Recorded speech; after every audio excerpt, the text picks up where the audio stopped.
All right, we'll give it a couple seconds here to warm up. Right on. All right, well, thanks for joining me live today. This is Anthony Parent of IRSMedic, and we're going to do a little bit of a different format because there's so much tax news going on. We simply can't keep up with it. So we're going to try a different format. Let us know what you think. We're going to cover 4 topics today.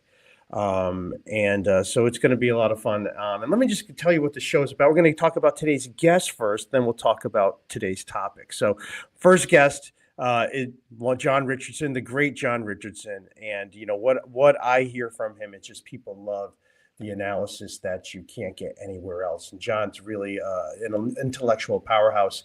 And really this is what I hear is people say, we can't find, because a lot of smart people, and I think that's what we have watching this show. Many of you start reading the code, you start reading these laws, and you're thinking, well, this means this.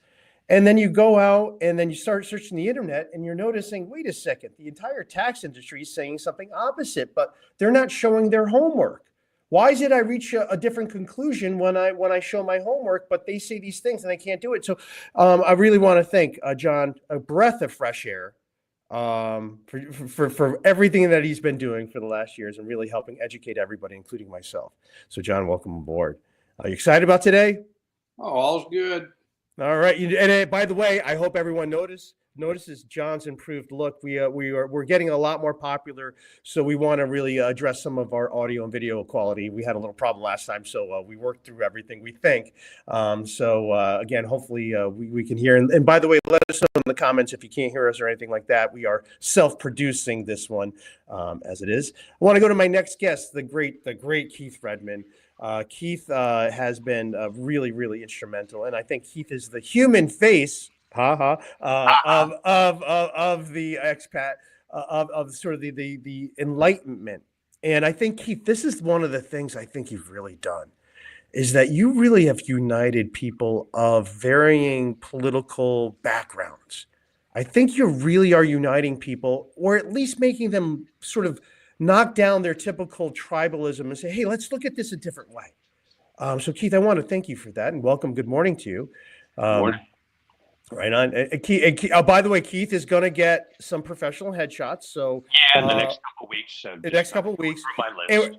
And we're working towards getting him on a webcam. We're working there. We made a little bit of progress. Baby steps.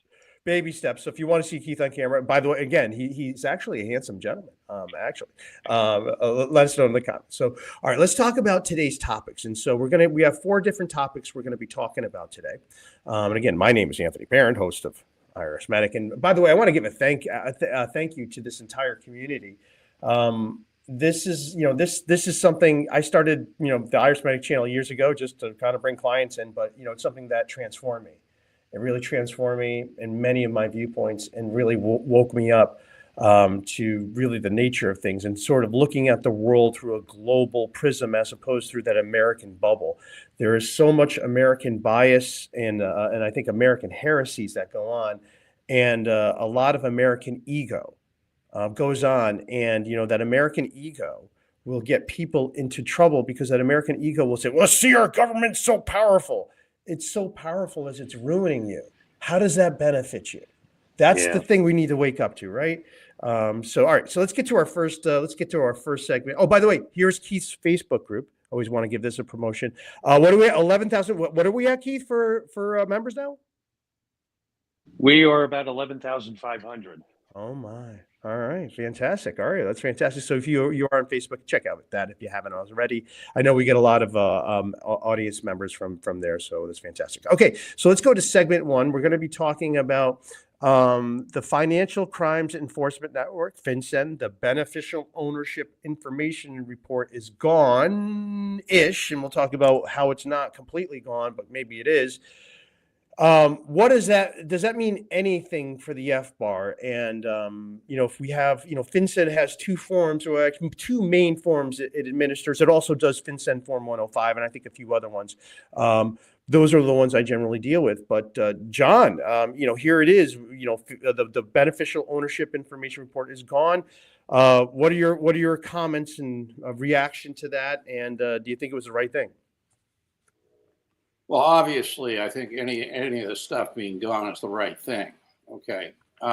but my understanding of what has happened is that, we did a segment on this quite some time ago, is that the Corporate Transparency Act is the law.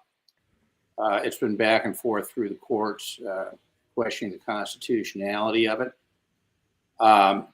Basically, it's like a ping pong ball. I'm not even really sure where it is at this point. I think that basically it is operational and constitutional, okay, for now. But what really happened was that it was another one of President Trump's executive orders who decreed that it should not apply to U.S. citizens, okay, or U.S. entities. So really where that leaves it is that it would be, to the extent that it applies, it would apply to non-U.S. entities. In other words, anything that is foreign. And, I think that, I guess I think a lot of things about it. The first thing I think about it, as much as the Corporate Transparency Act disgusts me, there's no provision in there that allows the executive branch of the U.S. government to pick and choose, who's subject to its enforcement. Not in the least. There's a lot of that going on, John. There's really a lot of that where we're like, well, where are we getting this power to do that? And so while, it's like, hey, it's a great thing. Trump is doing what he wants in order to help us out.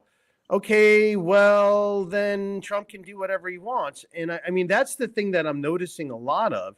And it's not really anything new. We've had presidents basically invent their own law, and Congress just does nothing. The courts do nothing. Abraham Lincoln is probably the greatest example of it.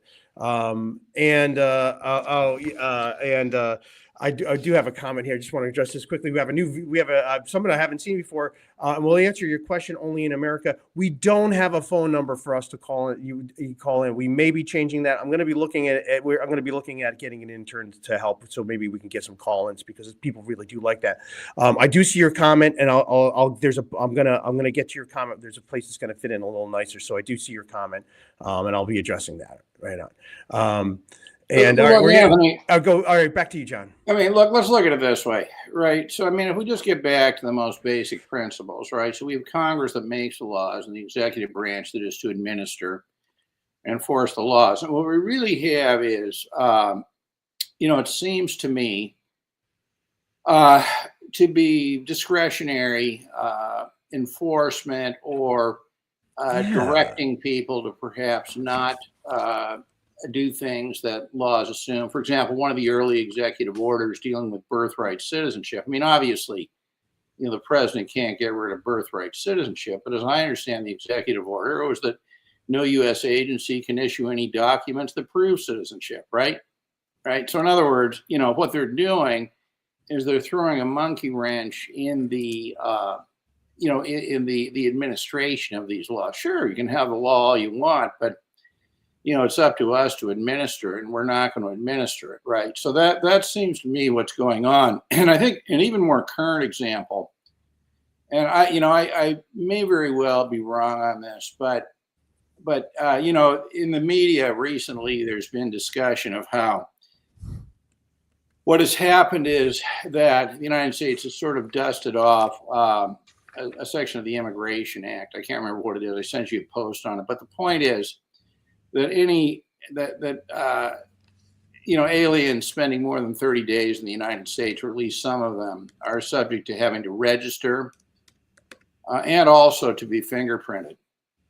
And, it's a dual requirement. And what's interesting is that they rolled this out, and of course, the Canadian Snowbird Association, all these people are, in an uproar about the application of this. But what I was reading this morning was that Canadian snowbirds have to register, but they don't have to be fingerprinted, right? And now, I'm not in favor of fingerprinting, people, but I would say this, that, if you want to, we can go to the statute, maybe not this second, but I sent you over the post that I wrote on this. And there's nothing in the statute, or at least that section of the statute, that I think allows them to exempt classes of persons from fingerprinting, right? So, as much as I'm obviously hostile to the idea of the fingerprinting, you got a bigger problem, right? In terms of, we either have the law or we don't have the law, and you can't sort of, enforce half a law, right? Now, maybe there's something in the Immigration and Nationality Act that, allows them to do that carve out, but I didn't see it when I wrote that post up earlier. John, I want to thank you for your observations of kind of what's going on with these executive orders and really even beyond executive orders. And I just changed the banner to the segment 1 to include this: the U.S. is the land of discretionary laws. Well, it's the land of everybody's guilty of something, and we'll decide, who we're going to punish, right? I mean, that's right. Well, you can't have discretionary laws. They don't exist. There's no such thing. It's but Anthony, if discretionary laws means no law. Well, it means lawlessness, right? I mean, so we have Congress making these laws, and then we have the administration. And by the way, this is not just the Trump administration, okay? Right, yeah, exactly. This is in fact the issue of Loper Bright. Long time. Loper Bright, all these things we've talked about. Is how even when there's given a delegation to regulate, they can go too far, et cetera. Now, I may be wrong on this, and I don't want to, trigger an avalanche of anger, from immigration lawyers and that sort of thing, right? But my initial read of the statute did not, and maybe I missed it, but I did not see anything that allows them to enforce half a law, right? I mean, the law is very clear. The law, for the people to whom this applies, is they have to register within 30 days and they have to be fingerprinted. Where is the discretion in there to exempt Canadian snowbirds from fingerprinting? Well, and John, the one I'm thinking of now too is the IRS passed a law saying, hey, look, any sale of $600 or more on PayPal, you have to issue a 1099-K. The IRS, of course, took that law to say, well, yeah, we're not going to be able to do that. So we're just going to create our own threshold of filing, and we're going to create our own rules. And it's just done. And it's just so common. It's really the more common way things are done than less common. There's so much discretion in how laws, we have laws that, and to bring it to, where this kind of goes, we have laws that are ignored, even though there's no discretion to do it. And then we have laws that are created through regulation without any statutory authorization. And that's really why I wanted to talk about this BOIR being gone and its relevancy to our channel is really because, well, does this mean there's any sort of, a weakness to the FBAR rule? And what I would say is, yeah, absolutely, but for totally different reasons. And I've gone into this, multiple times. John and I have gone into this multiple times. Really, there is no statutory authorization for the FBAR. It authorizes regulation of monetary instruments being imported and exported. A foreign bank can't be imported. If it could, it'd be no longer foreign. So there's some big problems with that. And so I think that's kind of the general, what is the United States of America? Anthony, let me give you another example that I think our listeners of this channel might find frankly mind-blowing. Okay, if we go to the FBAR statute, I'm always on that one. I'm always on it. Well, if you want to, you can. Well, go ahead, sure, pull it up. 5314. Yeah, I'll put it up. I want to show you something in it that I'm not sure we've ever really talked about on this channel. This is this is I'm getting excited here. Anthony, this is my most visited website right now. FBARs turn you on, Anthony. Oh, it's always all right. I'm gonna hopefully I get this share entire screen. There we go. All right, here it is. I got it up. Okay, you're gonna have to make it bigger so I can read it. A lot bigger. A lot bigger. All right, I'll get it here. Or you don't even have to. I can probably pull it up myself. Here we go. Okay, no, that's fine. Okay, so stop there. Yep. Considering the need to avoid impeding or controlling the export or import of monetary ends and the need to avoid burdening unreasonably a person making a transaction. Now listen, watch this carefully. The Secretary of the Treasury shall, now this is mandatory, shall require a resident or citizen of the United States. Now, put parentheses around the next words, or a person in and doing business in the United States. Put some parentheses around that part of it. Okay. This statute requires, basically anybody coming in the United States to do business to file a report of their foreign bank accounts.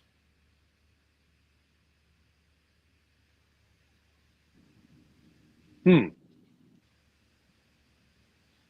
And the reason that it's not enforced is because if you read further down, there's discretion given to Treasury for non-enforcement.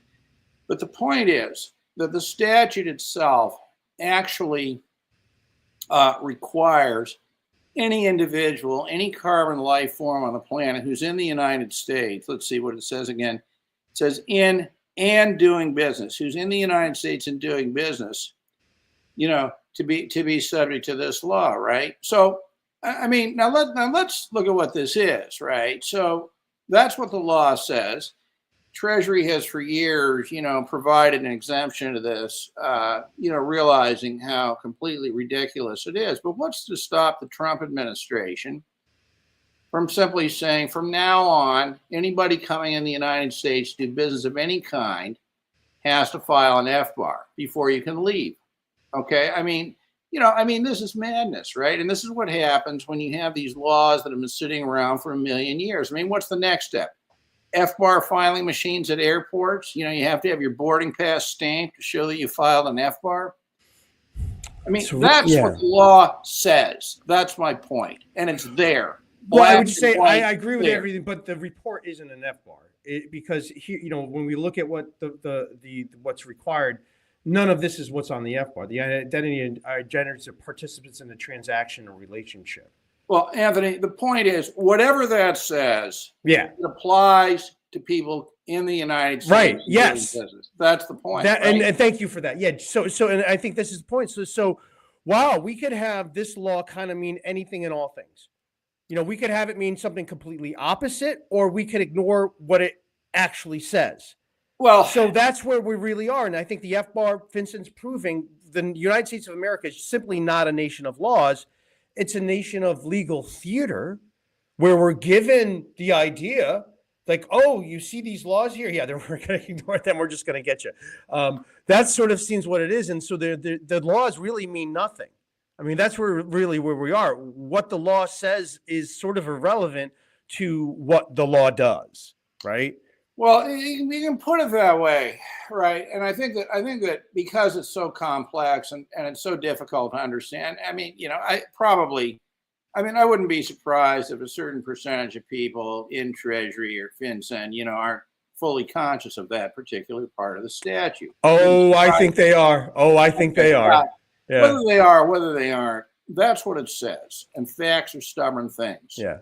So the reason that there aren't FBAR machines at airports, right, is simply because of a Treasury regulation. So what we have is, we have discretionary enforcement of the law. We have, the birthright citizenship order that the Trump administration came down with. They can't change birthright citizenship, but what they can do is direct federal agencies to not issue any documents proving citizenship, right? Which is, coming perilously close to achieving the same thing, right?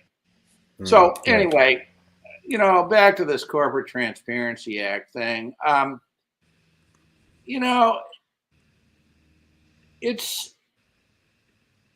I think ultimately it's going to be upheld because it's part of this whole, part of the OECD BEPS program, to get more transparency out there. But what is really significant is the attempt by the Trump administration of selective enforcement, right? Well, again, that's everything is selective. And I think, Keith, this is sort of now, as John and I were talking, my mind was thinking about you and I was thinking about your group. And it's like, well, here it is. Well, why are people so utterly panicked and distraught? And I think the answer is because people think there's laws in this world. And again, we have this, like, what's someone supposed to do? It's like, well, they're looking for legal advice. And I'm like, well, I can tell you what the law says and I can tell you what's going to happen. And they're two different things. Right. There's the law and there's the application of the law. Right. Right. And that's what we're seeing is and the big consistent. And that's got to be, and it's utterly terrifying. It's utterly terrifying when you don't know what they're going to do. And I think that's part of, that's really, and it's just sort of, and it's not just, of course, it's not just tax, but when you take a look at what the government does in these other areas, and then you say, well, they're also in charge of tax enforcement. Well, it's the U.S. government and everything terrible it does. Now you're putting them in charge of this. Oh boy. And now it kind of makes a little bit more sense to me. On that, Keith. All right, so let's move on to our next segment here. And this one is just, panicking people and really, really putting the screws in. I mean, it was Donnelly Nelson reached out to me a couple of weeks ago. She sent me this email, and you sent me an email on it. And she both just sent it to I think all of us, or at least you and me, John. And it was really, I got it as well. Oh, you did? Okay, yeah. So, Keith, you want to share Donnelly's story and with us, and our interactions with them in 2016, 2017.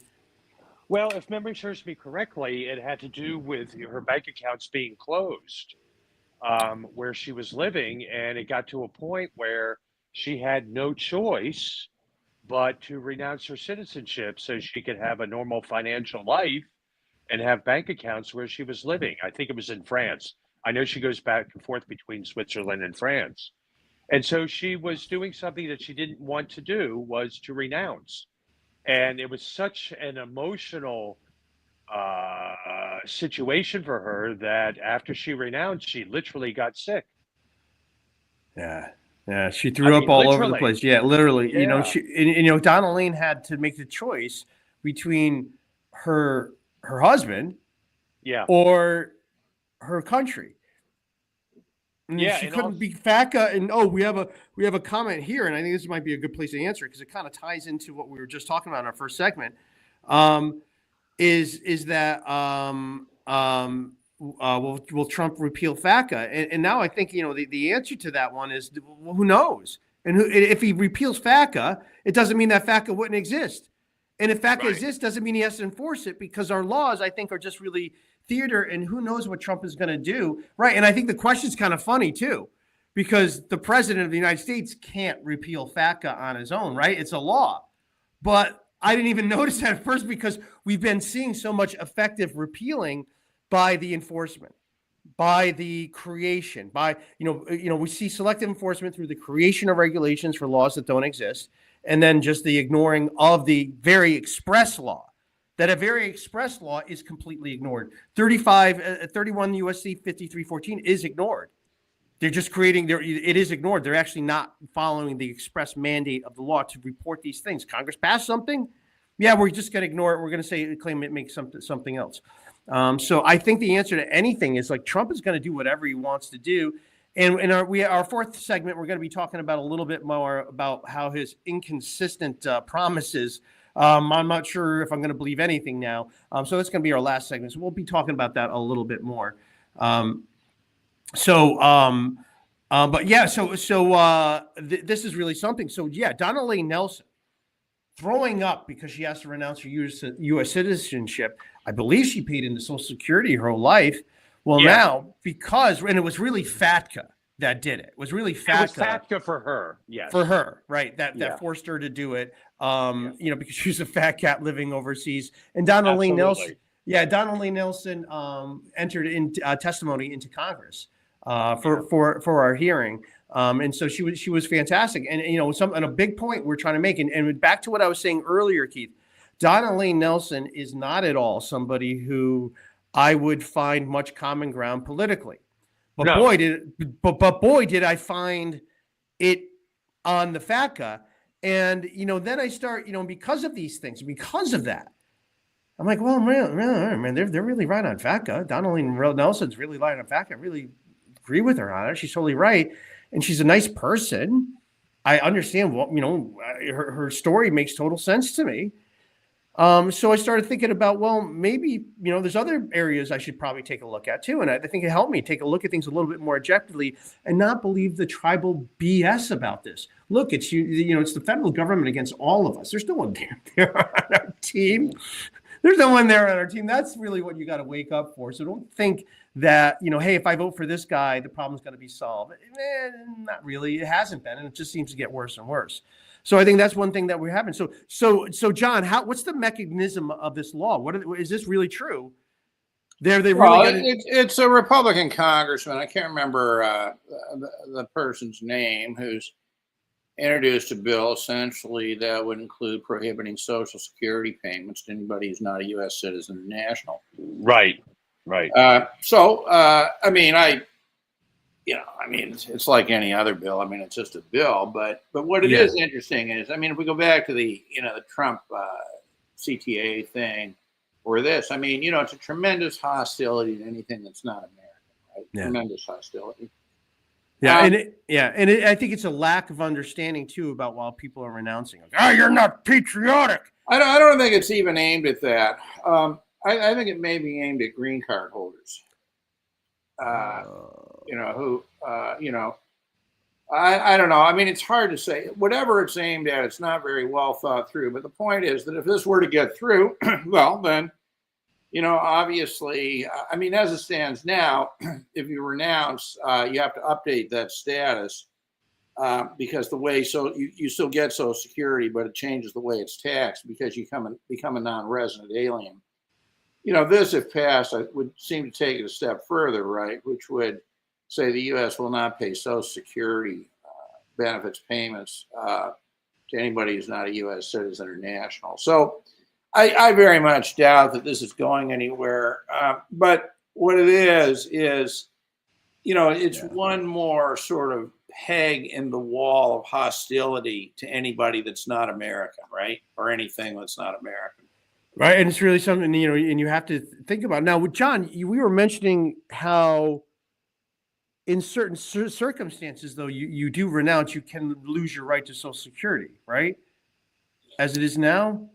I may have said that at some point, but that is not generally true. That would have been a very, very specific thing, and I can't even think specifically of what the context of that would have been. I think we covered it on the show. So, for one of our guests, remember what we were talking about drop it in the comments. I don't think you lose the right to Social Security. I think maybe what we were talking about is how treaties can change taxing rights. There it was. Yes, that's what it was. That's an entirely different issue, right? I mean, you're still getting the payments, but for example, if you're an American, or if you're a tax resident of Canada who's getting U.S. Social Security, you're not paying U.S. tax on that, right? Yeah. Okay.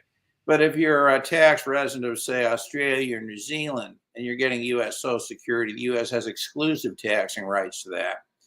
And what's interesting about the people in Australia, New Zealand, or any similar country would be that if they're heavily dependent on U.S. Social Security payments to live, or Mexico, by the way, would be another one. What happens is that by renouncing U.S. citizenship and becoming a non-resident alien, they're gonna lose a lot more. They're gonna lose a lot of their Social Security, to U.S. taxation. So it's about 30%, right? Well, it's it'd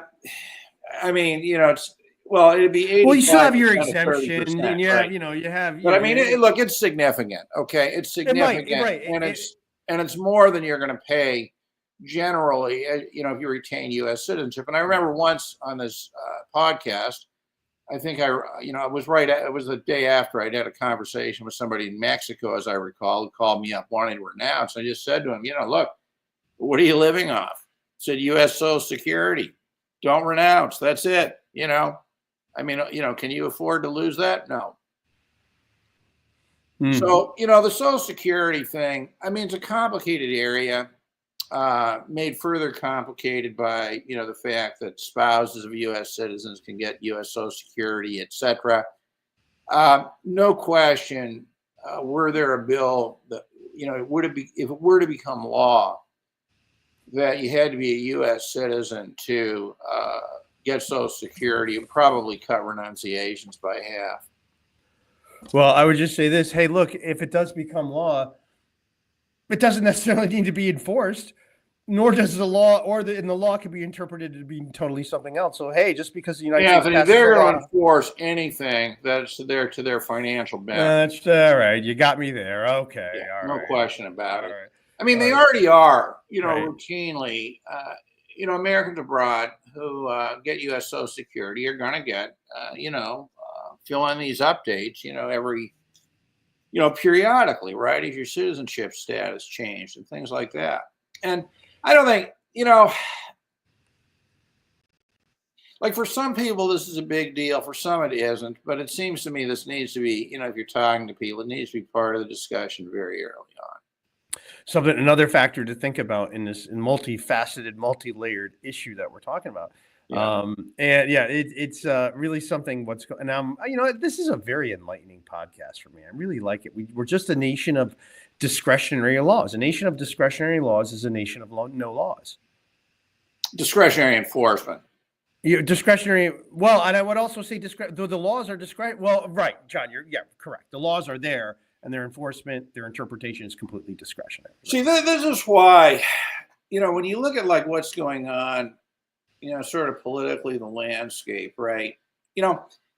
Immigration laws have not changed, or if they have, I'm not an expert particularly in immigration, but I have no sense that the immigration laws per se are changing. What is changing is, the attitude towards the implementation, enforcement of them, right? Yeah. And this is really something. I mean, I've been reading lately, and of course, I think you have to be careful, how much of this you believe. But I've been reading, all these things in the media recently about, people trying to get into the United States, even as a visa waiver thing, and having all kinds of problems, et cetera. So I think my feeling on this is that all of these things are problems for people who want access to the United States or to sell into the United States. And I think at a bare minimum, people need to begin to think about a presumption against the United States, right? Find another place to sell your stuff, right? Find another place to go on vacation. Save yourself the trouble, right? Actually, and on this topic, this was shared. I appreciate this by Giorno. Had another video go get pretty good whether or not you should file your taxes in 2025 with Trump's promise to abolish the IRS. And I think we're going to kind of get to the answer a little bit more into that as we do. But this is the first comment here, and it's sort of goes with the problem here. The homeland American is rather they know what they know, but they haven't gone a level deeper into this. No. And so, in the video, it's like, I missed it in this video that I was talking about, should you file taxes, that Social Security should be illegal taxes on Social Security should be illegal in the first place. Double taxation is illegal. It's like, hey, I wouldn't even say it's double taxation, quadruple taxation, infinite taxation. It never stops. So I really appreciate this viewer. Maybe hopefully she's subscribed, and maybe she's even watching this. To say it goes a lot deeper. The injustice is far greater than most Americans know, because the real punitive parts are always withheld for a select part of the population. After they're destroyed, then the government goes on to another one. So they don't want to destroy everyone at once. They want to sort of make sure they divide groups, destroy them, subdivide that group, destroy them, and endless destruction. Thanks again. And by the way, check out that video if you haven't. It's pretty good. I think it's pretty good. And really, my point is that the IRS is rotting from the inside out. I'm not sure if it's going to be abolished, but it's really going to be something different. Whatever it is, it's going to be something very, very different. And actually, now that I realize it, I'm like, we actually may be pining for our terrible IRS of yesterday. We actually may be pining. In many ways, I actually do. All right, we're going to move on to our next segment here. And this is really, we were talking about. We were talking about Roger Ver, right to citizenship. Is your citizenship, is the right to renounce a fundamental right? That's what we were talking about. And we're hoping Roger Ver brings up that argument and, prevails in some sort of way. Who really knows? Because the law is one of the most, how the law lands is kind of unpredictable. There's definitely trends that people get favored, but there's certain people who don't get favored. And those people who live overseas and don't have the political representation that's intentionally diluted by having them not vote in one district, but rather have their votes spread out across many states and many voting districts where their voice will never, ever possibly be heard. That's exactly why Congress will punish these people, because there is no effective political representation. So what the government will do to you when you don't have political power. Just look to our Native Americans. That's the same federal government. So that's all we need to do for that. But this is sort of the thing that happened. So part of I don't think it was a HIRE Act. It was a law in 2014, I think, one of the PAYGO budgets to have revenue neutral spending inserted into one of the spending bills was like, hey, look, we have free money. we could raise free money if we seize people's passports who owe over $60,000 to the IRS and are not in I think some it's sort of. it's 50, Anthony. I believe No. it's $50,000. Is it 50? It's 50. Yes. Oh, all right. It's 50. Yeah. Well, thank you, Keith. Thank you for that, Keith. Yeah. So if you owe over $50,000, the IRS can seize it, and then, you could get into a collection alternative. It's like, well, actually, in many cases, you can't now because there's no IRS to serve them. And then sometimes the collection alternatives proposed are completely unrealistic and things that we would have gotten approved years ago. Now the IRS, in its lack of sort of understanding and lack of sophisticated agents, will sometimes frustrate someone getting into collection alternatives. So we have the situation where the U.S. government will keep you here to say, this citizenship, it doesn't belong to you. It belongs to us. That's really the thing that I'm thinking of. And I'm like, wait a second, who does citizenship belong to? Yeah. Who but you does know it? what, Anthony? It's not just the U.S. government keeping people in the United States. It's also the U.S. government making those Americans overseas who are permanent residents almost illegal in their countries of residence because they need to have their U.S. passport with their permanent residency card. Do you see what I mean? So you've got that aspect going on as well. Wow. Yeah. Yeah. And really, and it's really, and the problem is the IRS isn't staffed to assist with the passport removal and to create, and by the way, all this did was create a massive amount of work for the State Department and a massive amount of work for the IRS when they have way too much to do as it is. And of course, I don't think, the passport seizures obviously haven't, raised any real money for the IRS because all of these cases require far more staff. It really hasn't done anything. And that's the other, many, many fraudulent parts about our legal system, about our laws. That's just one aspect of it there. John, who owns your citizenship? Who owns you? Well, so the Supreme Court has made it clear that the individual owns the citizenship. The individual owns the citizenship. But it's very, very clear that the U.S. has created a system of laws where the government owns the citizen. So, I mean, if you want to put together a sort of syllogism, right, you would say the government owns the citizen owns the citizenship. Therefore, I think this is the rule of some kind of hypothetical syllogism in the world of logic, right? Therefore, the government owns the citizenship. I mean, I suppose you could look at it that way, right? And I have no idea if I pass a logic exam with that reasoning or not. But, this is the problem, right? So what has happened is that, in a case like a Forium, the court held that, the government can't strip somebody of their citizenship, right? The government is interpreting that narrowly to mean only the government can't take it away, but that doesn't mean the individual can get rid of it either, right? So that's the way they're interpreting this, and we see this in two recent cases, right? So the BOIR case obviously is one because his lawyers are arguing, of course, that he has either a constitutional right or a protected right of some kind to renounce. The government is saying, no, that's not the case. In fact, what cases like a Forium say is the individual has the right to not be kicked out of their citizenship, but that doesn't give them a right to renounce.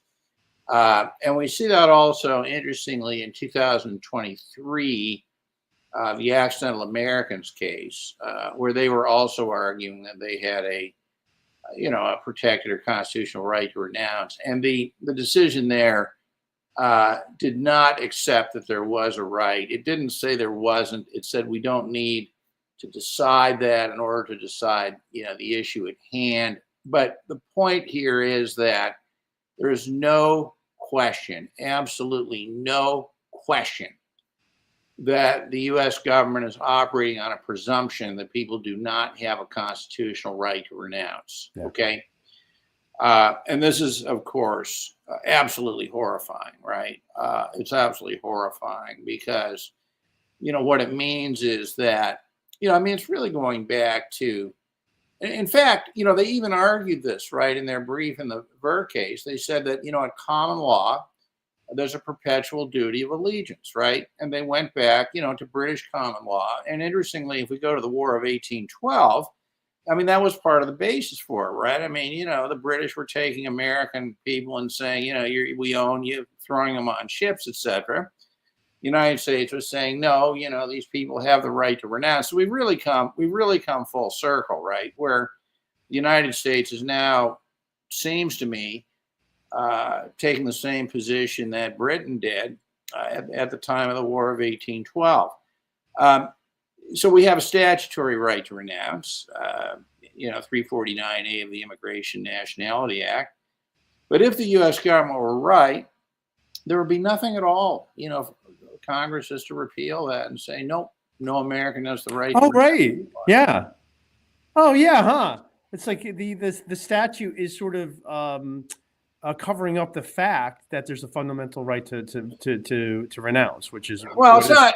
I mean, the statute. You could look at it in one of two ways. You could say the statute is an expression or an implementation of the right to renounce, and here's how you would do it, right? I mean, we recognize the right, but you would do this by, A, B, C, and D, this sort of stuff, right? Or it could easily be construed as, yeah, this is how you renounce. You don't have a right to do it, and we can take that right away.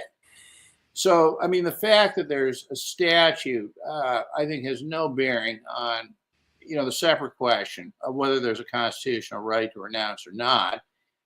And I see what's very interesting and very dangerous is that these kinds of issues tend to come up as side issues in another kind of case, right? So if we look at the accidental Americans thing, I think the issue in that case had something to do with the renunciation fee being too high and therefore burdening a constitutional right to renounce. The U.S. government, and I was watching that case being argued, actually, I think I mentioned before, they argued that, no, there's no constitutional right to renounce. And that was expressed in the decision itself. But notice that the issue of whether there's a constitutional right to renounce is the side issue, right? It's not the issue in the case, right?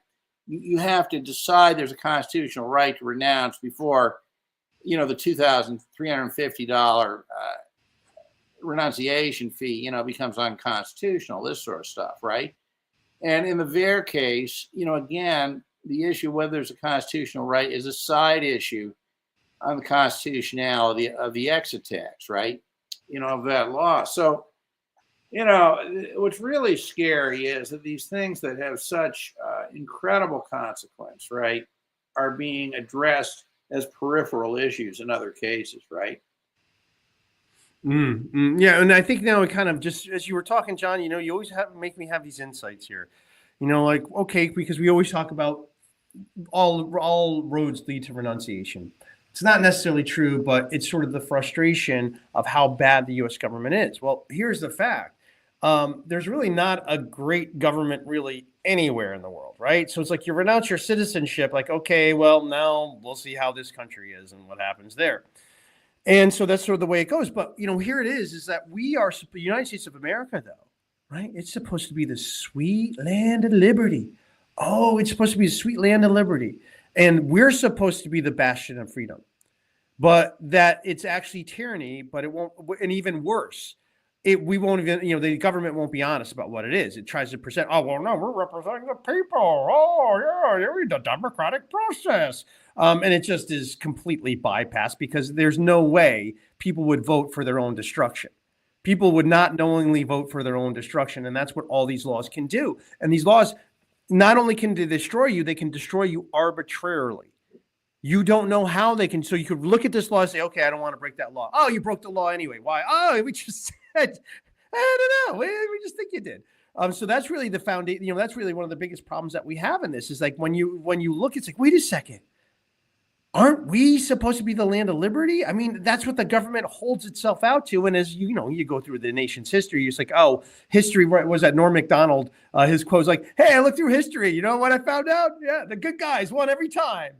Yeah. And that's kind of what we have. We have this belief that, everything the United States government did in the past is good because they won. But it's all just, everything it's done is what it can get away with. That's really what it is. And so this is where, we're really, I think through this lens of taxation, you can really understand what you are. If you don't look at it through this lens, you won't really see what the government sees you as being. And you won't really necessarily know how bad these laws are, and how bad, and by bad, it's again, the discretionary enforcement negates the any law, and creating new regulations from nothing. It also does, it just takes Congress out of the game. It's like whatever Congress does and says, might be helpful, might be not, but we'll do what we want. So, I mean, the entire first branch of government, right? Not even Article 1, right? Let's just sort of take that out, right? So the problem, Anthony, is that, America's a very extraordinarily insular country. Oh, God. A very small percentage of people comparatively even have passports. And it's entirely possible to live in the United States and have almost no awareness of the rest of the world at all. So, Yep. I think that, a few 200 years ago, I think the United States may have been a leader comparatively in freedom and democracy. But the problem is that the country has been in a time warp, for many years. And you can see this, and it really is, I think, very much a function of the fact that the laws never really change, right? So, we're dealing with tax laws that have their origin in the 50s, tax treaties that are 100 years ago, immigration laws that, again, are, for the most part, the structure is from the 50s, et cetera. And, it never really moved on, right? And so, they just pile on regulations and, like the tax code, the immigration laws are good examples. And so what we're left with is a situation where it's impossible to have a debate about any of this because it's impossible to understand the laws, right? So, you kind of walk around in a very insular place, no awareness of much of anything else. Essentially, you can't understand the legal structure, so you have to listen to what people say. And, there's no doubt that, there are places that are clearly less free than the United, clearly so. But, this notion that the United States is a world leader in freedom and democracy is absolutely preposterous. Yeah, and that's I really wish people would wake up to that. Maybe well, not. They can't. Yeah, they can't. It's so part of it. We were talking about this. The American. It's so deep. It's so strong, and it's such a fundamental in the psyche. It's embedded in the culture and the psyche. Exactly. That America is the bastard of freedom, and you learned that from day one. Day one, and and if you're patriotic, you're America. Yeah, I'll do whatever I want. And it's like, hey, look, man, that's the America that will send you to a front line for a banker war and kill you. You're going to get nothing in return. That's the America that will send you to war on totally a lie to enrich people who are not you, and to enrich people who are not Americans. That's the American, Mr. Patriot. That's the truth.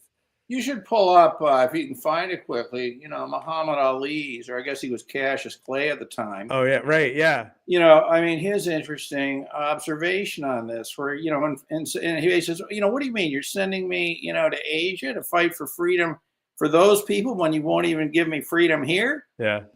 Bingo. Yeah, and the Vietnamese never did anything to Cassius Clay. But that's right. I think it might be worth, if you can find it quickly. I won't be quick in the audit. Right? I won't be able to pull it. Absolutely correct. I mean, in a very short clip, he really captured the essence of it. And I can tell you, I well remember.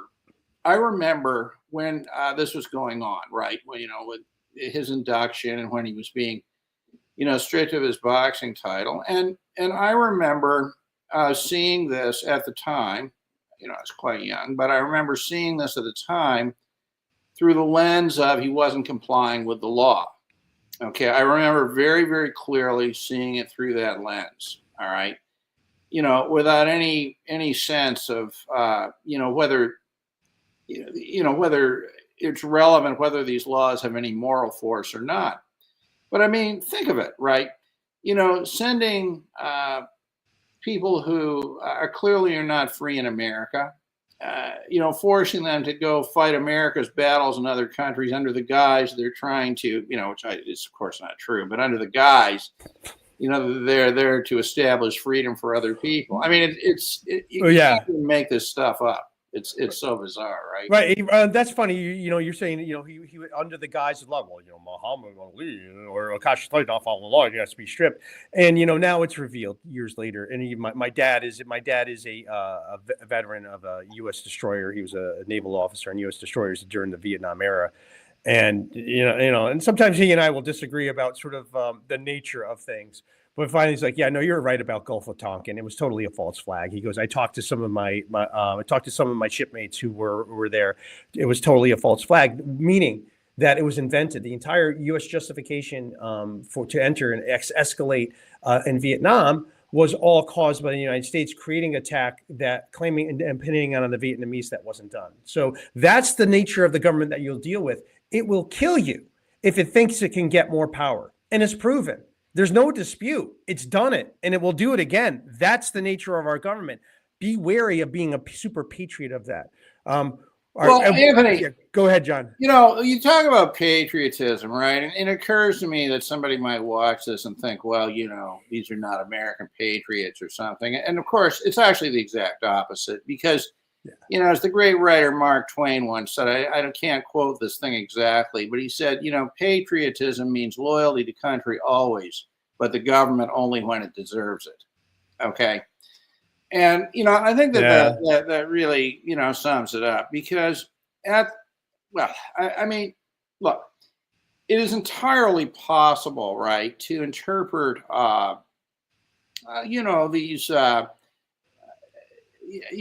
these well-known dissenters in America, like, Martin Luther King or, whatever. It's the only example, one example of many, I suppose, is somehow, dissidents. But in reality, they were American patriots, right? Because what they were really trying to do is focus on what the American dream was intended to be, should be, and doing their best to encourage the government to live it. Now, how that is not patriotism, is completely beyond me. How does love of country only translate? Well, I'm willing to do whatever the government tells me to do. I'm willing to do whatever it's telling me. I will serve.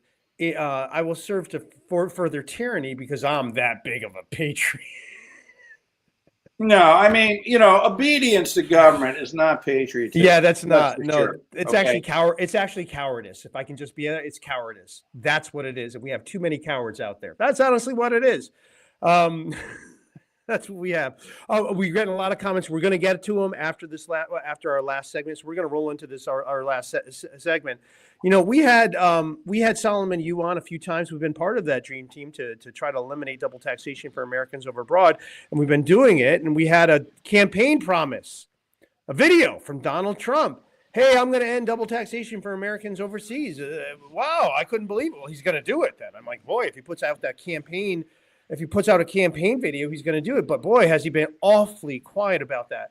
And, I was kind of thinking about this. Like, man, Donald Trump seems to be promising all things, no things, the opposite of things, all at the same time. And so if you're following me on Twitter, you might have seen this that I put up, but I'm going to share it with you.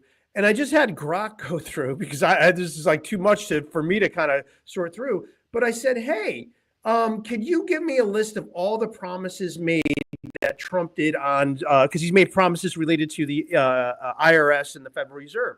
Can you give me a summary of all of his various promises? And here's the summary table of promises, right? He goes, yeah, hey, look, I want to abolish the IRS and create the External Revenue Service, right? He's done that at a few different times, right? In January, all right? He's done that. And then he's like, well, I wanted to defund and reduce the IRS. It's like, well, that's not abolishing the IRS. That's actually not at all. And he's done that at the same times too. Then he's like, well, maybe what I want to do is reform the IRS and just simplify the tax code. He's done that as well. He did that in October. And then maybe he wants to influence and totally reform the Federal Reserve. He said that in October. Then he wants broad tariffs to replace the income tax. He said that. He said that on Joe Rogan. And he also said the income tax was the idea of the foreign enemies of the United States of America. And then he also says, well, no, I don't want the tariffs to replace the tax, but I want tariffs, targeted tariffs to make America great again. So there it is. And I'm sure there's other ones that Grok has missed. But here it is Donald Trump is all over the place. He is all over the place. You see some things happening, but where are we to go? What are we to believe when he just tells us anything and all things and things contradicting on the same day? On the same day. So that's where I'm not sure what to know about his promises. And again, what does it really matter what the law is? Because the regulations can be interpreted in so many ways. And by the way, I actually did get Grok to answer this question because I didn't like this answer down here, because these promises reflect Trump's populist economic vision, but face significant legislative and economic hurdles. Congressional action is needed for IRS abolition or on major tax shifts. And so this is what I did. I said, is that right? Is that right, Grok? Because I have a video. that my best video of all time, almost 800,000 views right now, of where I explain how Donald Trump can get rid of the IRS without passing one law. And the answer is this, and the answer I have to thank is the great John Richardson, who pointed this out to me. Hey, look, individuals is defined in the regulations of the income tax. So I actually had, hey, Grok, take a look at those regulations. Could those regulations be defined to make it so that individual has to consent to the tax code? Because the tax code by itself requires a violation of the 4th, 5th Amendment, most of the Bill of Rights. And Grok ended up agreeing with me. So it's like, oh no, you're right. He actually can. Is if he targets the regulations, or he changes the regulations to comport with the actual Constitution of the United States, that would require him to that taxpayers have to be consent to this. Well, hey, look, if we all would have to consent to this, I don't think we'd have a lot of takers into the income tax. Probably some, though. Some people would still do it just because the psychology is that deep. But that's where we are with this. A lot of Donald Trump could do a lot more than what he's claiming to do. And really where I'm at is that I see all this nonsense happening and all these weird things that aren't laws and shifting things. I am now convinced again, and actually I was actually convinced in August that this is just basically scripted. Everything we're watching is scripted because it's so absurd. I actually can't take any of this seriously. I thought this was professional wrestling. I really did. Politics was professional wrestling. And then Hulk Hogan came out and hulked out in support of Donald Trump at the Republican National Convention.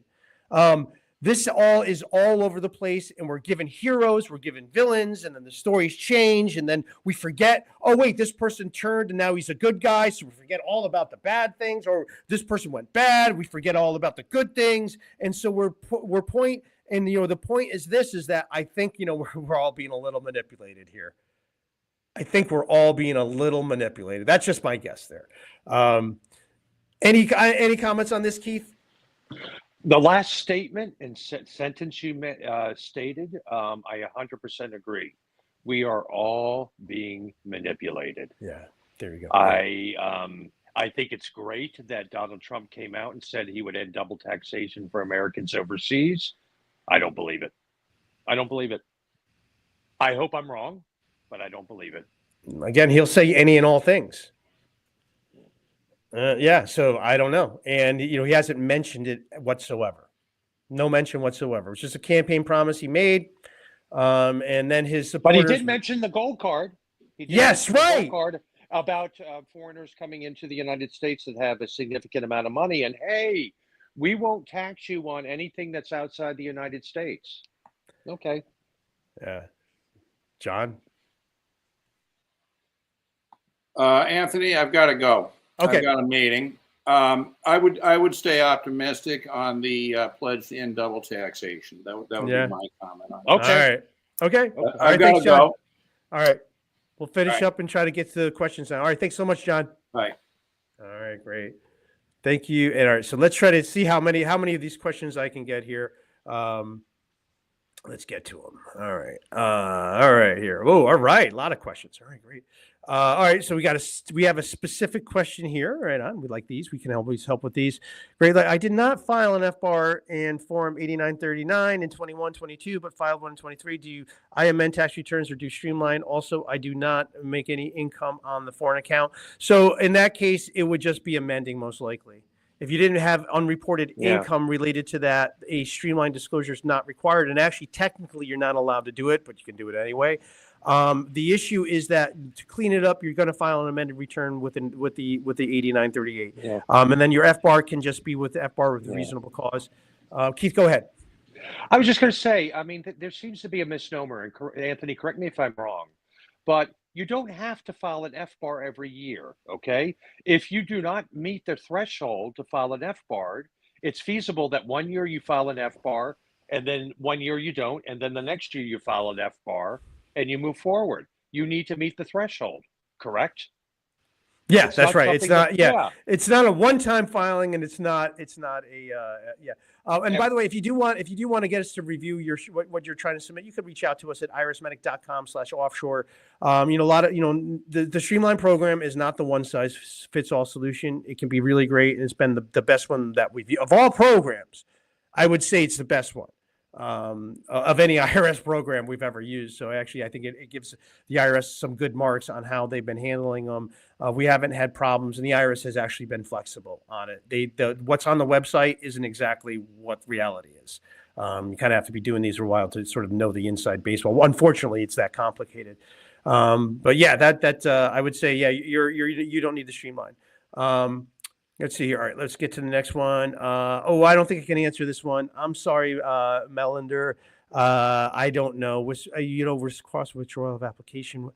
But you know what? I got to look into that, and I think that might be a video of that what I do, because you know what? By the way, I did notice Keith. I don't know if you noticed this, but our most popular live stream was when we were talking about Social Security.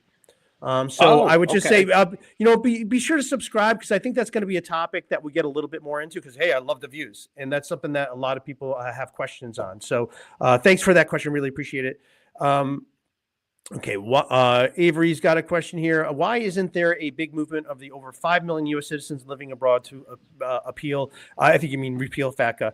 What can we do to make this movement of ending CBT have more of a voice? Did you join Keith's group? Make sure you do that. And, really, this is all up to you to educate your friends. And I think the best way to do it, and I think the thing is that most people have no care about your current suffering. What they'll care about is a limitation to their dreams. Their dreams. Like, hey, you wanted to be that, global entrepreneur and travel the world and, work overseas. Yeah, the IRS doesn't do it. And so that's what I would say. Avery, is enlightening your friends, your U.S. person, say, hey, look, this is terrible. Hey, look, I know you don't care about my actual suffering, but this suffering may come to you and may actually frustrate you from getting married. Go ahead, Keith. Yeah, and I think there's also a problem amongst Americans overseas, because you have some people who may have no problem with the current system, and therefore, because they have no problem, they put it as nobody should have a problem, which is 100% false. Yeah. So there's a problem there. And I think there's also a problem with the fragmentation of American overseas organizations. I mean, you have Republicans overseas who fully support severing U.S. citizenship from tax residency. And again, severing U.S. citizenship from tax residency, but name one other organization who supports that, because that is residency-based taxation. Anything else is not residency-based taxation. Yeah, exactly. So people need to get behind the severing aspect. Yeah. Yep. I got it. That's exactly right. Keith, we could probably go on that comment forever. I just want to move on. But yeah, Avery, to answer your question, I just say it's really engaging and convincing the person, because again, they're not going to care about you, but how this impacts them. Then they'll say, oh, maybe that's really the thing. But, there's so much confusion going on right now. Who knows what really can happen? That's why, I think, we're still in a lot of education here. We still have to educate a lot of people on this. And so that's really the focus of this channel. AM, yes, I did speak with them. Thank you for that. Wow. And you did a podcast on it. Yeah, I did. I did talk to them, and I have a report that I owe to them. So this is what essentially, this is the thing that they got a little like pushy on. I said, hey, look, there's a lot of IRS employees that are AWOL. They're just not at their desk. And he kind of got mad. And then I said, well, look, man, I'm only going off of your report and my experience, because TIGTA examined and found that a lot of IRS employees were AWOL and the training was, gone. And this is why I explained it was a problem, because in many cases, you're getting penalty assessments that are done improperly. And then he told me this. He goes, then he told me this. A big problem is that on the handoff of cases, that the cases aren't handed off correctly, and that a lot of improper things are going. So it was a very, very, very helpful call, and I owe him some things that he's looking into. And I certainly got into the FBARs with them. I said, there is no law here, and there is no. So I owe him a report. I'll probably send him over my my comments to the FBAR regulation to explaining how they're to adjust the FBAR regulations so they don't violate the law, because right now, I honestly do think that the U.S. government has substantial exposure on the FBARs. Oh, and the new FBAR case, I didn't get into it. There's an FBAR case. I think, Keith, you sent it to me. It was just but there really is no meat to it right at the moment. Right, right. All it was a complaint filed against. She was in New Zealand. Is that where she is? Australia. Australia. Okay, yeah, she's in Australia. And they're going after. Oh, yeah, that's actually the important factor. They're trying to penalize her. The U.S. government's is sending her bills for FBARs. Well, something I happen to know, because one of my clients' wives is basically an attorney general in Australia. I heard this from her. She says, yeah, if anyone ever sends an illegal bill to anyone in Australia, that's a felony.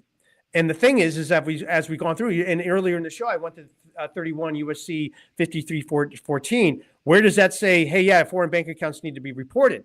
So as it is right now, by filing that lawsuit, the IRS is using Australia Mail to send a bill to somebody who doesn't owe that bill, which is a massive, massive, massive felony. So I really wouldn't want to be working at the Treasury. I wouldn't want my name on that right now. So that's something that's happening. So I'm hoping that we get a little bit more going on there, because what a crazy case. And that's why, the IRS is really going to do this. This is crazy. Now, of course, but we don't know the details of the case. The devil's in the I could not find the complaint. Yeah, I looked on Pacer. I couldn't find the complaint, so I'm not sure where it is. And yeah, we need to, I think, we need to gain momentum by contacting our I assume you're saying our representatives. Yeah, sure. And keep it going, and just, be there all the time. And that's the only way you're going to get there. But who really knows what's going on, right? Who really knows what's going on?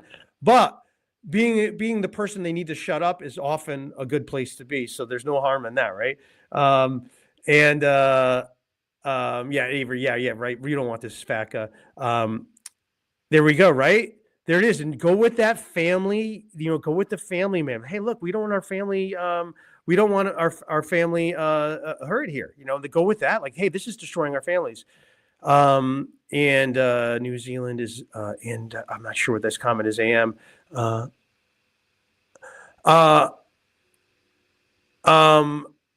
I did not get into the illegal bill of the FBAR when I talked to him, because I didn't know about that yet. But if you have any more questions about my call, I'm not sure what I said I would do, but I probably did it. It was, Well, you did a podcast, Anthony, afterwards about it. Yeah. Oh, all right. I did a podcast. Oh, okay. Yeah, you did. Oh, God, I can't remember. All right. Well, there it is. So there was a podcast. I gave the update. Okay. Thank you, Keith. All right. What's our next one? Yeah. And and again, I have my feelings on LaHood bill. I'm not sure about that one. I guess it's better than nothing. But again, LaHood's number one donor the last 10 years is Ernst & Young. And there's not one company that made more money off of FACA than Ernst & Young. So there's that. Let's see here. Well, we're a nation of administrative laws, regulations, policy, and codes, and not only, but through selective enforcement. So, I think that would actually be an improvement if we were a nation of administrative laws. Okay, the laws because this is the difference. Like, okay, so these laws would be terrible, and not anything we would want, but they would be known. They would be known. We would know what they are. Here it is we have terrible things that we really can't say what to do on. that people are terrorized with these penalties. Like, well, should I do this process the IRS does? Because once you do it, now the IRS knows to penalize you for that thing. Whereas if you didn't do it, the IRS would never know it and you would never be penalized.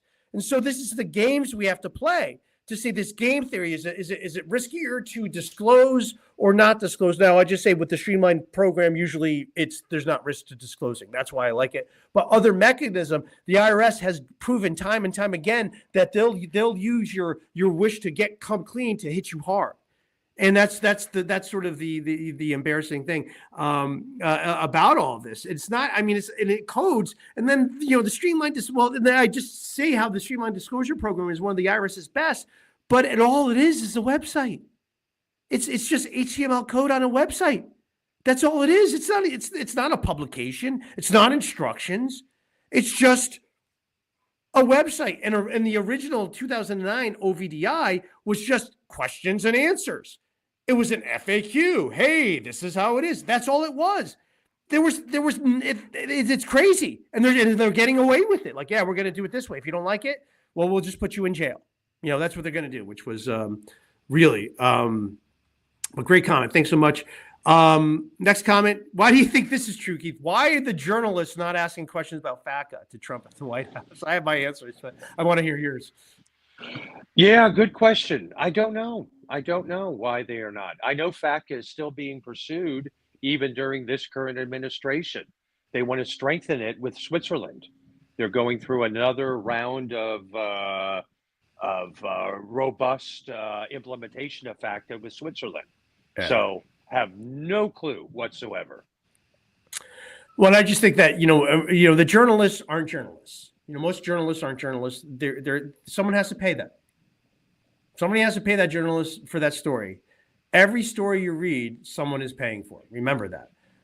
So they're only going to ask the questions they're told to ask.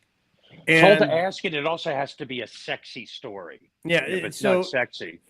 Yeah, it's that's why we have, and I think we sort of have we have again theater of a press. It's not, and a lot of the press has been paid by the government to write things. So the press isn't going to, they're on the same team. And you don't even need to go into that level of depravity to see that we really don't have a media, because the one thing everybody in government can control to make sure they get the story out of you they want is access. Oh, you want to talk to Donald Trump? Okay. Well, make sure that this is in this. You want to talk to this politician? Okay. Well, make sure this is it. That's always the problem that we're going to have, that there should be a tension. There should be a tension between our media and our power, but they just become one. So that's really the problem. And you don't need to go to direct payments from the government level of conspiracy, even though I'm right. You don't need to believe that. We just know that by shutting off access, they can control the narrative. And that's what the government does. So that's why they're not journalists. They're not journalists. That's what it is they're PR people who pose as journalism to give social proof to the fraud, whatever the fraud of the day is of the government. That's what I would say. Independent journalists, yeah, there's definitely a few. They don't make a lot of money and they don't get a lot. You really have to look for them because they're not going to get the access. That's what I would say the problem is. Melander, I really thanks for joining us. I hope you subscribe because you have another idea. I do know what you're talking about here. The trader business scam and the connection to W-2 and W-4. Yeah, I can't get that in now, but I will look into that. You're definitely giving me a good idea. Again, subscribe so that when that comes up, hopefully I can get to that. You'll see that.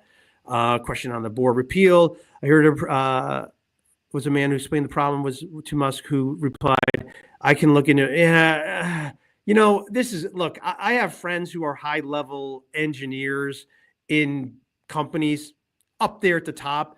And I'm like, tell me about Elon Musk. How does somebody, manage, running 8 companies and then has time to tweet and do all these things? And every one of them, and even my own, like, look, I run a tax practice. I do a bunch of things. I don't have time to run 2 other companies. I don't have that. And there's no way. And so what I'm just saying is Elon Musk is not real. He's an actor. He'd never had the success. He's an actor, and it's the government. He's a government. It's the government with the whiz kid persona. They always do this. Well, he's just a whiz kid. No, you don't have the time.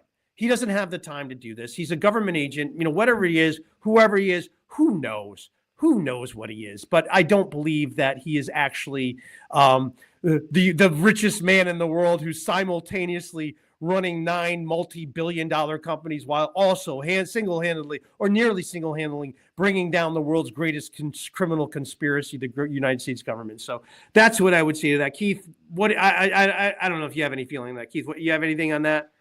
I don't have a comment on that. Yeah, no. all right. I go a little bit deep. That's where my conspiracies. By the way, I'm not speaking for John or Keith with my conspiracies, which are true. All right, well, let's see here. That's what I say. Totally. Exactly. People are used to having people telling them what to know. Like Hitler stated in his book, governments are lucky people don't read. Yeah, well. That's true. Yeah, and I think if people read Hitler's book, there'd be a lot of understanding going on. That's what I think. There's a lack of curiosity. It's lack, right? Curiosity. Yeah. It's like I'm just not going to read anything of what that person because I know they're stupid and bad, and it's that black and white. And you find a lot of times, and I would say when we're talking about dissidents, I would say Malcolm X wasn't a guy I'm like, oh no, he's a bad one. But now I'm like, oh, I am so sorry. I am so sorry. I was believing the nonsense. I didn't read what you wrote. You actually have to, before you hate someone, right? And I think that before you go and jump on the government's bandwagon, because the government's always good at pointing you out to who to hate. Who to hate this day is, it's Muslims we're going to hate today. They're always good at, why don't you read what they're saying? Has to have a boogeyman. There's always a boogeyman. There's always a boogeyman. So but when they point to the boogeyman, just understand it's the government pointing to the boogeyman. So my new presumption is that if the government is telling me someone's the enemy, they're probably not. They're probably the opposite. Not necessarily true in all situations, but that's my presumption. Because when does the government ever have an incentive to tell us the truth? I think the truth happens, but only incidentally. But the government really doesn't have any incentive to tell us the truth. That's the way I'm looking at it. All right. So here, let's see. We got a comment from James. Trump is too busy trying to get rid of the IRS, and maybe, that's me hoping, James. I'm kind of like, okay, in the back of my mind, it's like, yeah, that could be what happened, and who knows? Because we really are at this point where we don't know what the law is, even when the law is published. So how are we going to know what the law is going to be in the future when, I would just say this, what's the desired effect that they want, right? And so getting rid of the IRS, and it certainly could happen, but the replacement of the IRS, again, might be something far, far worse. That you can do a lot of things with AI. They can get rid of a lot of these functions of the IRS through AI, but the IRS messes up its own processes with real live human beings. And it's those real live human beings at the IRS, the ones who are heroes, are the ones who look at this case like, oh God, I see what happened here. Hang on a second, let me fix it. That is like the hero at the IRS, and there's a lot of those out there. And so as I cannot stand the organization, the really, really good, helpful IRS employees see where the system gets broken down and how it does the wrong thing, and then they'll step in to say, okay, I'm going to go fix it. Taxpayer Advocate's great at this. They're doing a great job at that. And likewise with tariffs, James, I'm with you. I want to hope with you. The thing is there's no way tariffs can replace the revenue that the IRS brings in, which, by the way, I say is a good thing. So I'm like, yeah, I do want it replaced with tariffs to go back to the size of the government that we had in 1912, to go back to sound money that we had in 1912, to go back to an actual a government that represented the people, that didn't make people poor and poor and poor every year. And that's what we have with the Federal Reserve and IRS. It's a system designed to make the powerful more powerful, but they go around and sell it to claim, well, it's for equity. But we can knock that down incredibly quick right now, because the number one people audited by the IRS are poor people, most of whom don't know how to read. And these people don't even know they were audited. The Treasury Inspector General interviewed a bunch and found that out. A bunch of people who are audited by, a lot of people audited by the IRS didn't even know they're audited. And those are the wins that the IRS wants, because they have no other wins, because they don't have the staff to go after the more difficult cases and people with hate to say it, tax attorneys, the wealthy don't have to worry about the law. They really don't. And I happen to have some firsthand knowledge to that. The IRS whistleblower program exists to protect the wealthy and powerful from their tax crimes. That's the truth. It's bad. It is so bad. It is so bad. And people get ruined for blowing the whistle, thinking that they're like, oh, I'm going to do the right thing. I'm going to blow the whistle on this very famous person, this very famous family that may be known for doing, and I can't talk about it because, and this is how we say, I have seen the whistleblower complaints where wealthy families are engaging in the most egregious tax evasion. And the reason why I say it's designed to cover it up is I can't talk about it. I can't talk about it. The tax code makes it so that you can't talk about anything that's uncovered in whistleblower complaint because, again, it's designed to cover up massive crimes of the wealthy and powerful. But again, the government's going to tell you it's a good thing. That's for truth and justice, right? All right, so let's see here. Borchel's here. Hey, Borchel. Yeah, right. This is the comment. Here we go. If they talk about ending the IRS, that means they already have something worse prepared. Oh my God, Borchel, there you go. That is, oh my God, that is probably pure wisdom right there. Thank you so much, Keith. Your reaction to that? Yeah, I agree. Probably. If that is something, boy, that could be. It usually is what the case is. Wow, I got to say, we have some brilliant. I really love our follow. There's a community. I always like to be proven wrong, though. Yeah, right. We if you want to prove us wrong, feel free to. But I'm happy to be proven wrong. Yeah. These comments just prove, like, I really appreciate all of you. I know you all have a lot of other things you can be doing, and a lot of people are probably demanding of your time because you're so highly intelligent. So I really do appreciate all of you joining and chiming in on this. And Borchel, this is something I wish I came up with this, to tell you the truth. So I might give you credit in the future. Sometimes I will, Borchel. When it's convenient, I'll give you credit in the future for this. But that's right. I think that's something really to be. And that's what I'm saying. Like, this all seems like professional wrestling that's leading us one way. It's like, okay, you're trying to manipulate me to believe this, hate that person, and now I want this. And that's honestly my feeling on cryptocurrencies. Cryptocurrencies are a function of Marx's theory of labor. Something is valuable if it takes a lot of energy to create. Well, it's been disproven many times. You take a lot of energy to make something if it is valuable. That's what it is. But cryptos represent spent value. They represent, hey, this is all the energy it took, and now we don't have any. But, and don't get me wrong, I'm not saying you can't make money with cryptos or you can't use it. But what it is our money, our currency has gotten so bad. The popularity of cryptos only undermine how horrible and fraudulent our financial system is, how fraudulent the U.S. dollar is. We don't have sound money in any way, shape, or form. And that is the manipulation. And that's the thing. I look at that as a total manipulation. We're going to have weak money that's going to, be, devaluing in your hand. We're going to print new money you don't control. The value of your money is going to go down every day and day. It's going to create phony capital gains that we're going to tax you on. This is the whole absurdity. This is really, the truth of our situation. And then, back to James on this one. So few people are audited. Oh my God, if people knew. And now there's so many easy ways to avoid it. And this is where I have a big beef with the tax industry. Oh, they drive me nuts. Because the number one thing that you're going to be audited for is your earned income tax credit. Okay. And the number two thing, which is and these are going to cover 90% of all audits on individuals, maybe even more. I got Keith back. Did I lose you, Keith? Yeah, I'm going to have to go in a second. Okay, great. All right. Well, I'll be finishing up soon. Thanks so much. And by the way, the outline did have this going on for 90 minutes, so I should have told people that. All right.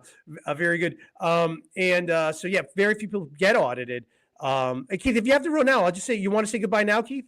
I do. Okay, great. Yes. All right. So again, if you want to reach out to Keith, Keith is incredibly helpful. And just talking to people about their situation. He's not someone who's going to scaremonger you about your situation, about sort of how to deal with this tension that we're dealing with. We want to be in compliance, but compliance is what? Yeah, it just depends. I mean, I explore all options and we go through the risk assessment for each option in each scenario. So that way the individual can have a short-term and long-term strategy. Yeah. That's the bottom line. And I love when people talk to Keith because they really breathe deeper, they relax, Yeah. they chill out. It's really good, and they're getting information. And one thing we probably will be covering in the future, it might be even next week, is how to select an attorney.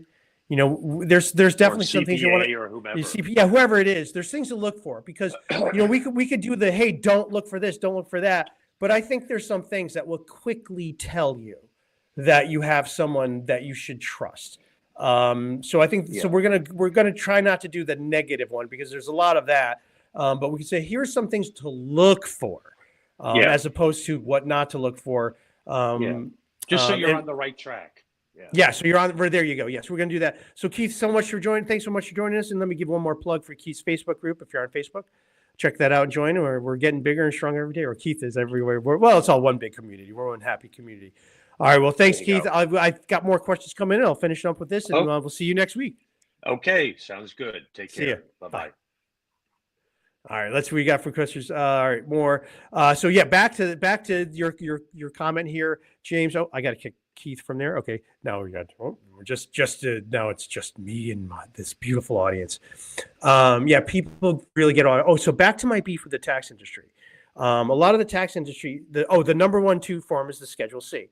So the tax industry is always like, all these tax promoters are out there claiming people can save all this money with the schedule by getting an S corp, can lower their taxes. What a waste of time. These people are ripping them off. And that kind of gets me mad because you don't want to look at the S corp strictly as you're doing it just to save money on taxes. Because the problem is this is really the problem. You have to make enough money where the savings is going to overcome the additional cost of filing that 1120. Yes, you'll have a business tax return due.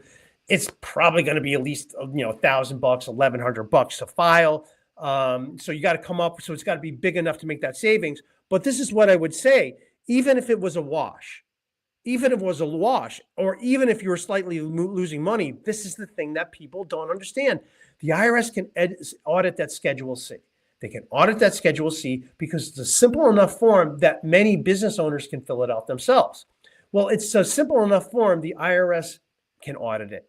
They're new auditors, and they're auditors that they have. Many of them, they're not CPAs. They're just trained according to the IRS's training. They don't think of it in the whole big way that maybe you do. They're not thinking of the whole big picture. They're looking at the part that is in front of them. And so the Schedule C is a part that can be in front of them. And I can do this audit on a Schedule C. There's more of a process to it. It's not so expansive. But once you start getting into an S corp, oh boy, that could be crazy. So what happens? The audit rate drops. S corp is one of the greatest audit protections for the same exact deductions. The IRS won't bother you. Schedule C, they'll be on you like, what's this? I've been warning my friends for years, and then sometimes they get audited on that Schedule C. So that's one thing I would say. If you want to reduce your audit risk, is making your return complicated because it's hard for the IRS to deal with it. So we got worst pay. Is that for the same for everyone? Universal pay scales. Worst is pay. That is the same. I think I understand what you're saying here. Are we talking about the IRS, James? I say the pessimistic but wise warnings are great, and one is the part that includes what we can do about it. Well, didn't I tell you what to do about it? We're going to be educating people. Oh, if you want something to do about it, I have something for you. Okay, let me get this. If you want to be the smartest person in the room, in every room, get this book. Get this book right here. For Good and Evil, The Impact of Taxes on the Course of Civilization. I got this book, 15 years ago, and it blew my mind. And then John and I were talking and like, hey, yeah, you ever read this book? And he's like, are you kidding me, Anthony? He goes, that's the greatest book ever. He's like, Charles Adams is awesome. Yeah, this book is incredible. And this is the thing that's going to give you so much power, because you're going to see the historical impact of taxes and how terrible regimes throughout history have used taxation. And then you're going to get to the chapter on the United States of America. And that is going to blow your mind. That is going to blow your mind when you get to the chapter on the United States of America. All your heroes are going to be revealed as the villains they are. And that's the number one thing. So I would say this, it starts with you. Get totally educated. This book will show taxes are the number one way every regime has terrorized its populace. And there's no doubt the IRS is the worst tax regime of all time. No doubt. No doubt. So get that, and that will blow your mind as you get to that United States chapter. John and I talk about this book all the time. John, we're trying to get a podcast just to talk about this book, but so much news is coming up. So go there. That's going to help you really arm yourself with the truth. And when you're talking with someone in debate, you can cite things that cannot be refuted. And you will come back from that totally radicalized. So I wish you luck on that. I wish you luck on your journey. He said hi to French farmers. They know how to stand up for rights. The whole world should learn from them. There you go. Right on. The farmers. Yeah. They go for the farmers first. They sure do. Isn't that interesting? And I think, I did a video on this, and this is the video I did. Should you file in 2025? Now, this is what I would say. And I wish, and I don't know if I put this in my video, there's really no, if you've never been late before, and you don't want to file and you owe money, you can kind of take a wait and see approach. But at some point, if it doesn't work, you got to figure out when you're going to file, right? And are you going to file your 2025 return? So you might not make that call of like, okay, it didn't work out, so I should file. But let's just say that you do. You do decide to file, and just say you file, all right, I guess the IRS is going to be around. So in December of this year, you decided to file your 2024 return. Okay, well, if you owe money, you're going to be assessed a failure to file penalty. You didn't file timely, and you're going to be assessed a failure to pay penalty. Okay, those are going to be done automatically. Now, this is the thing. You can call the IRS to request a first-time penalty abatement on those two penalties. Now, the problem is you have to call the IRS, and it's going to take 2 hours probably, and you have to do it right, and hopefully you can get it done in 1 hour. And that's not something I would guarantee. But you will be on the hook for the interest for your late payment. So if you're not going to file, okay, your payment's still due April 15th. And if you don't, you pay later, there's going to be interest. You may be able to get the penalties waived. Maybe they change the first time penalty abatement, because if a lot of people are doing it, then they could change it. So that's also by the discretion of the IRS. So I'd say, 1 year, oh yeah, there's no criminal exposure because they wouldn't even know about that. So I would say that's sort of my advice on that if you're going to do that. The problem, this is really the problem. This is why I don't like it as a strategy, because it creates a pattern. And, every big tax problem always starts small. It always starts with 1 year. And it might not be the biggest year, but then in the next year it goes. And that's what the IRS does. They allow you. They don't respond quickly. Talked to a new client yesterday. We're going through his case history, and he didn't file his 2016, 2017 tax returns. Now, normally when there's third-party reporting, W-2s, 1099s, the IRS will file the return for you, not doing you any favors to encourage you to file a return, but you get a tax bill. It's called an SFR. So the IRS had all the information they needed to file an SFR for 2016. The year is now 2025. The IRS has not done so. So you think it's a good thing. Oh boy, the IRS forgot about me. But they have forever to assess that tax against you, and they have all the information. And so then once they give you that assessment, then they could collect for 10 years on it. But for a lot of people, you think the IRS is helping you out by not getting to you. But all they're doing is giving you even more rope so they can, okay, guess what? Because he didn't file 17, 18, 19, and 20 returns either. So now we have all these other returns that have to get done because the IRS didn't bother to get on top of this person. Says, hey, we know she didn't file your return. What's going on? But the reason why the IRS doesn't do that is because they don't have the staff to handle the amount of phone calls their automatic assessment collects. That's how understaffed they are. They can't even send out automated bills because that's how understaffed they are. Oh my God, Borchell? Oh, thank you for this question. Yes, the truth is even bigger. even bigger for partnerships. 1065s are the least audited tax form. And I would just say this: an S corp, if an S corp is 1 in 1,000, a partnership is going to be 1 in 2,000. And then, a friend of mine did say, "Oh no, Anthony, I got a partnership exam." "Oh, you do?" I said, "Really?" I was like, "What's it about?" And then he said, "Oh, well, it's employee retention credits." I'm like, "Well, that's not really a partnership audit. That's a 941 audit." So even the one that I heard of, because they just don't happen, that's an area, Borchell, where they're trying to use AI, because this is for sort of the problem the IRS has with the partnerships, is that you could structure partnerships to say, okay, who's that partner? Oh, it's that partnership. Oh, it's that partnership. It's that partnership. Then that partnership owns this part of the partnership. And so you can make these incredibly, one way that people do, protect us solidly and, maybe play some games is by having multiple partnerships. And by the time the IRS opens up that partnership exam and figure out what's going on, the statute's expired. So they move on with no changes. Now, that's a perfect application for AI, because you can figure out, okay, what are all the EINs that this person requested or someone requested for them. So you can find out the EIN of every person. And then you could create a map of all the entities that they have. And so that's going to be a perfect application of AI. And that's really what the IRS is going to need for partnership, because right now it's not examined. And that's actually one of the whistleblower cases I have. It was a it's in the past tense, multi-billion-dollar pharmaceutical company. It was a partnership. And I happen to know it was never audited in 20 years. I happen to know that through a personal story. And I have 2 people on the inside there who told me a lot of things. So yeah, the partnership return is really the best way to do it. And sometimes it is the better option than an S corp, especially owning real estate. There's no point to owning an S corp for real estate. So 1065, that's the way to do it. If you're owning real estate, you want a partnership, and that partnership could be another partnership. So you don't necessarily need a lot of people to have the partnerships. You can kind of keep that control. So that's what I would suggest. If you're, to protect yourself now, get off that Schedule C, get off a Schedule E. Don't have a Schedule F or a farm either. Don't do that. Don't do that. They can audit those. But the other firms, they really can't. So this is, and again, I'm not telling anyone to break the law, but I'm saying take the deductions you want.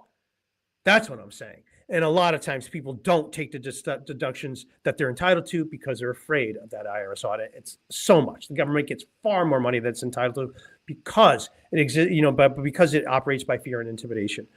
Let's see here. What have we got here? James, does the IRS or FinCEN have annual reports that break down how many audits they do on overseas citizens and what they give, fines give? No. Well, FinCEN doesn't do anything. FinCEN looks at the FBAR as so low in intelligence value that they shipped off the form for administration to the IRS. Now just think about how absurd this is. The FBAR is a criminal form. It's a criminal form made by the Financial Crimes Enforcement Network.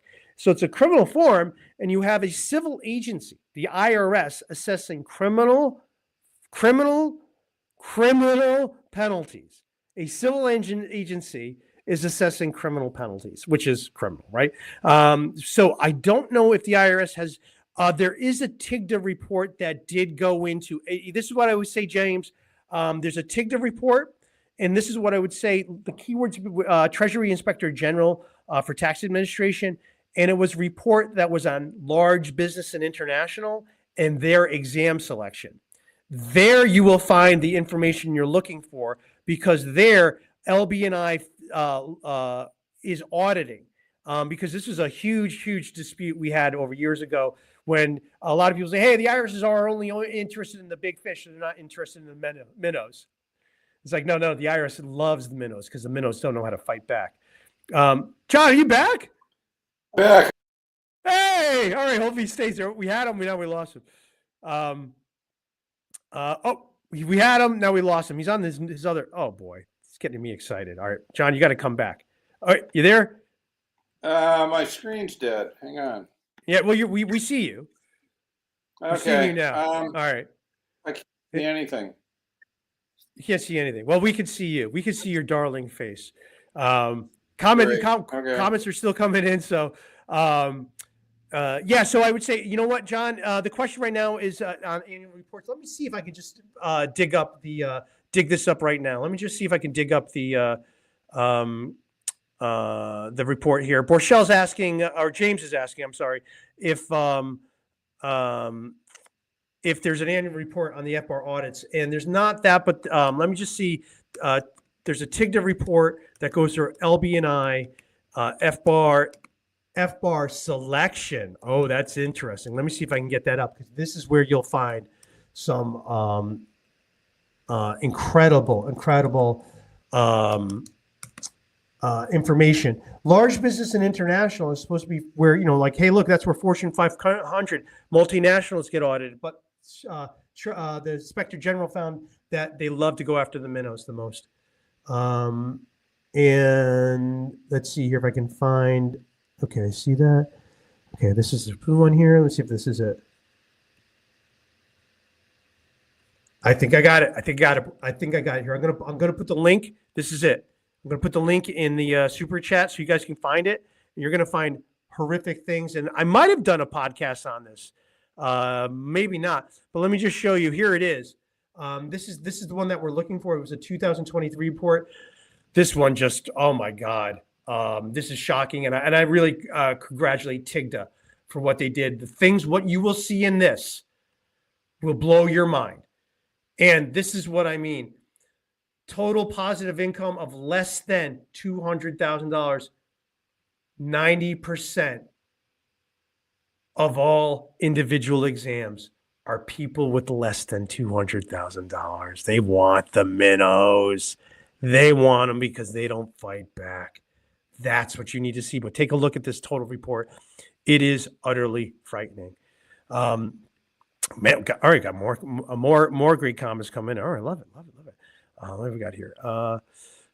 My taxes, the tax people are paying considered ex privilege for licenses. That is what the schedule. Oh, okay. I mean, that's kind of a way to look at it.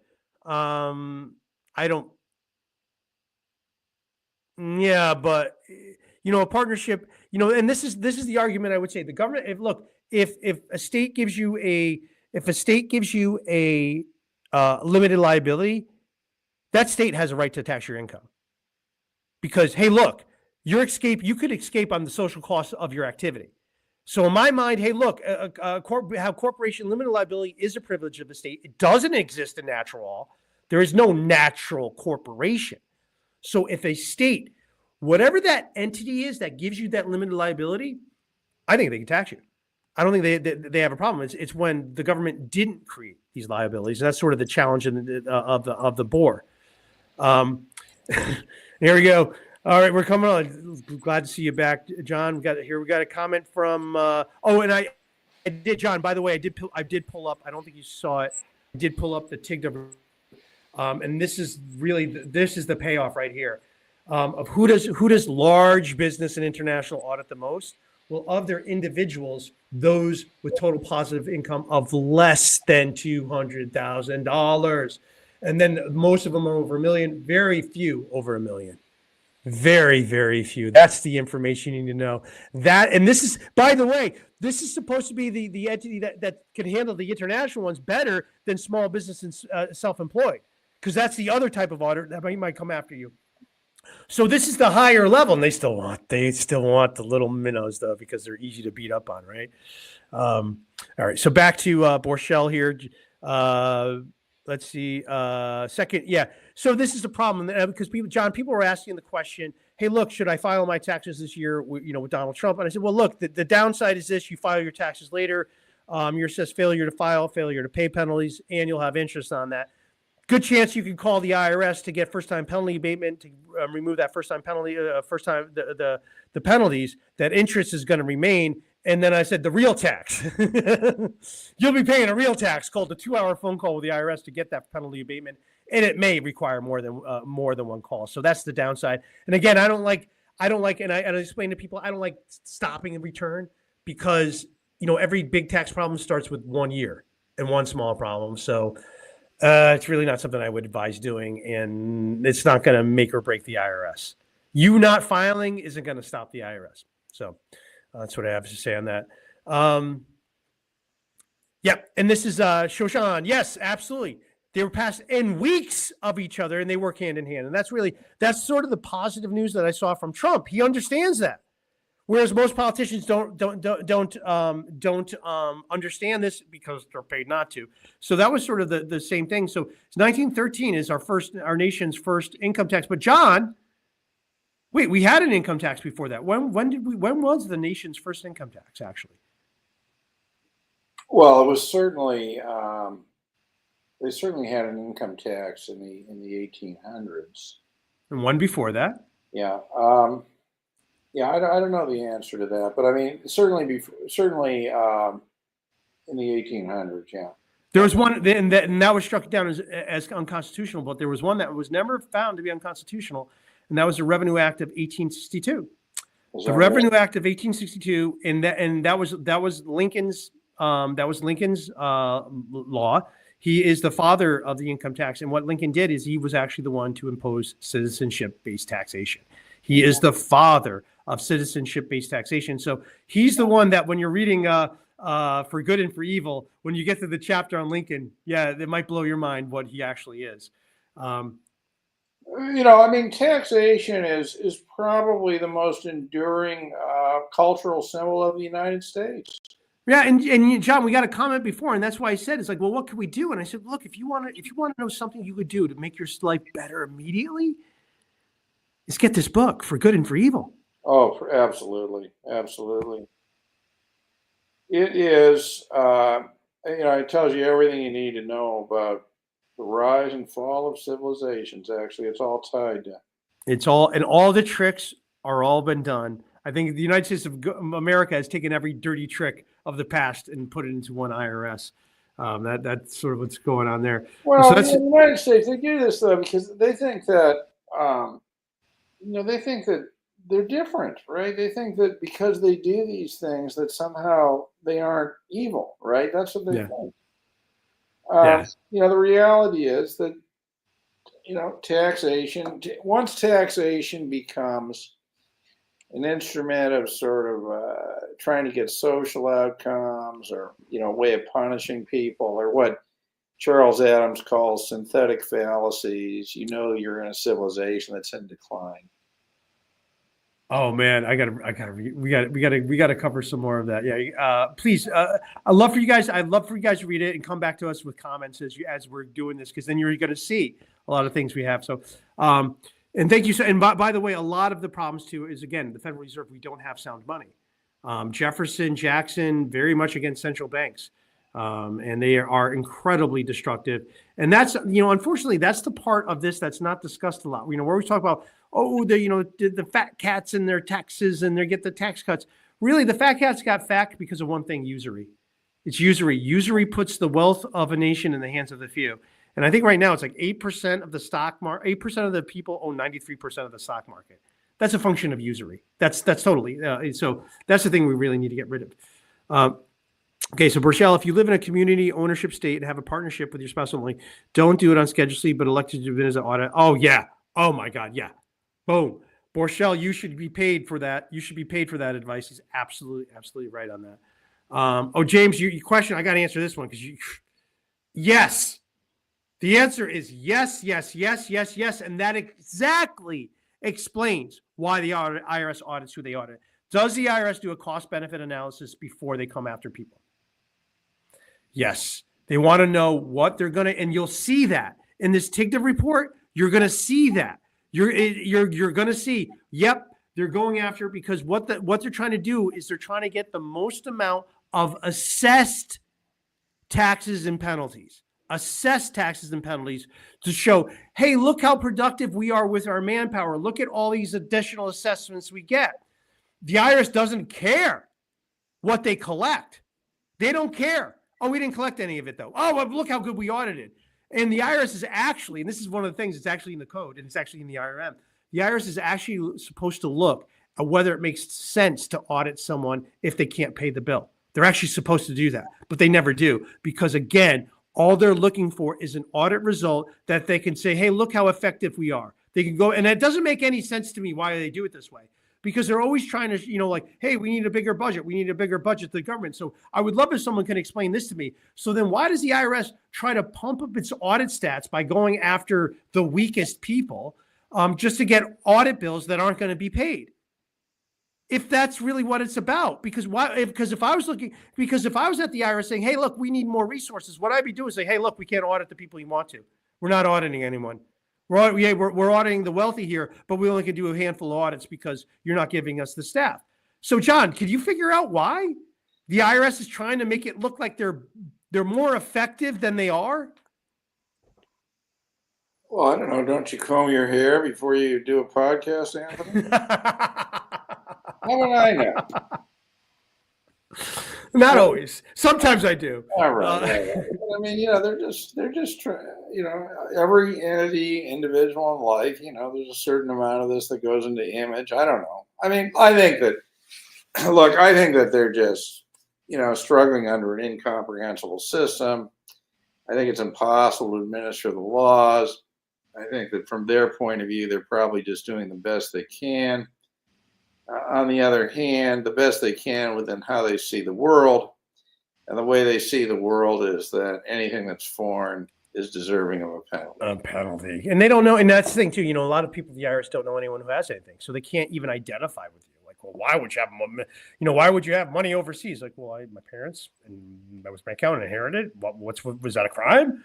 And that's really. It's not that it's a crime. It's that it's un-American. That's right. It's un-American. Right. That's the key point here, right? I mean, it's like this. If you want to cheat in your taxes, do it the American way. Right. Okay. Don't use foreign entities. Yeah. Right. Showshot, I think you and I would agree on many things. And then this is really the problem. And I think this is sort of the problem that I have with how tax reform is discussed, is people are looking at it as tax reform. And John, you said this before, and I don't think you said it to apply to everything, but you said, it's something, you're like, this is wealth confiscation. And actually, that's how I look at the IRS. The IRS is not a revenue raising agency. It is a tax it's a wealth confiscation entity. And here's the difference, because essentially what the IRS is collecting is merely the invented script of the central bankers. And that script was sent to their buddies first, and then somehow it trickled down to you. So they're only taxing what was created out of thin air. And again, when it gets devalued, you have a capital gain. Well, you really don't in many cases, but rather you simply lost money through inflation. It's really that inflation. And then the U.S. government is borrowing paying interest on invented money. So none of it makes any sense. And the central bankers now, essentially control, because they can pay for everything. So that's really where the problem. And I think that when you're looking at tax reform, if you're not looking at central banker reform, you're not serious, because then you don't understand the system. You don't understand what it really is. So John, do you think we're done with the BOIR for now? Borshell wants to know. No, I don't, because, first of all, I don't think the issues. I think the issue is much broader than exempting American citizens from it. I don't think that's really been decided by the courts yet. So no, I don't think so. I think it's there. I think it's working its way through the system. But for now, there appears to be no intention to enforce if you're an American. So hold on to that American passport. Send a copy of it in if you get a penalty. Yeah. All right. Time for one final question. This is really going to be it. We got to go. All right. So, John, why do you think this? Why do you think foreign countries follow FATCA and allow these foreign laws? Well, I think that there are a lot of reasons for this. I mean, the first is that, there's the fear of penalty, right? I mean, we know how the modus operandi of the United States is that everybody's guilty and deserving a penalty for something, and we'll find you. And certainly the change in the Internal Revenue Code threatening, and by the way, this is not a withholding tax. This is a literally a confiscation of 30% of the payments that is withheld, right? But I mean, it's a clear confiscation. I think that, that people can't see beyond that, so they don't understand, really what FATCA is. I mean, I was one of the people who organized the Canada FATCA lawsuit that went on for, 10, 12 years, right?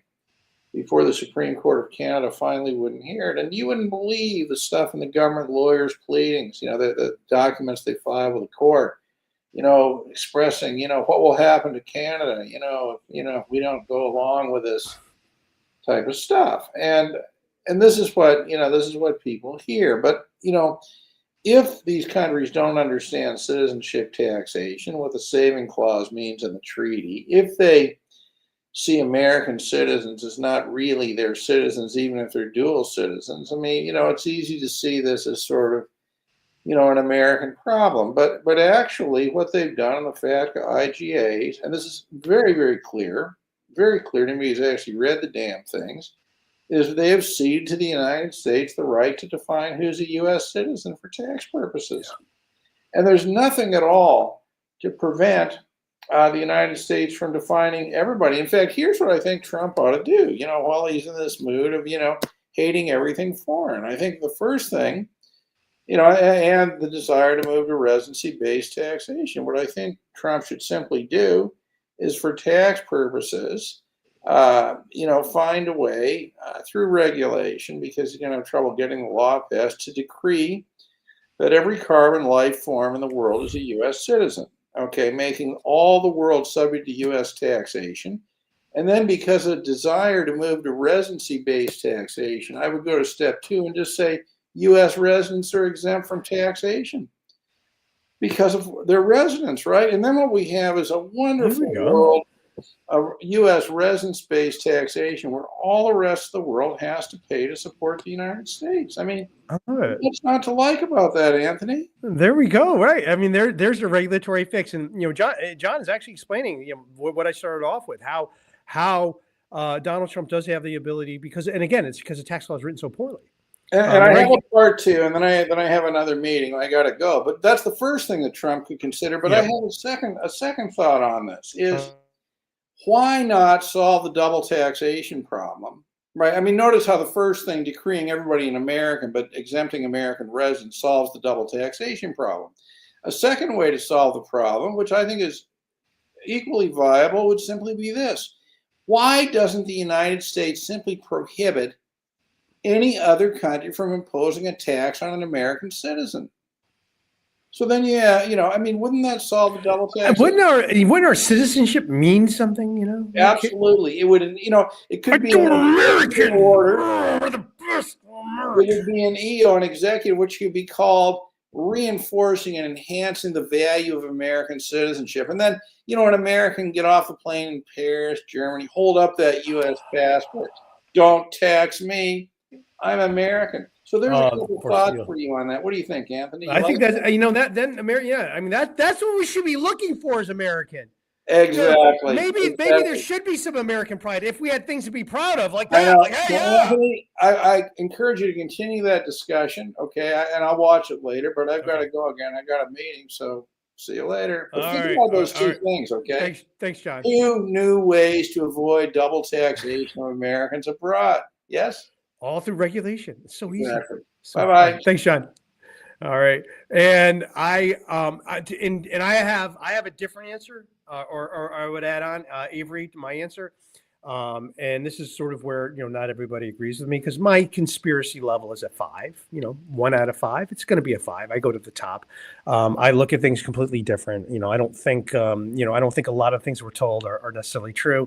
And, this whole history is written by the victors. And that's really the thing you got to look at. So this is really what I would say. If you go through your history, it's going to be proven. It's going to be proven. So who is the European Union? And historically, you'll find that the European Union was an entity created by the CIA. Why did the CIA create the European Union? To counter the Soviets.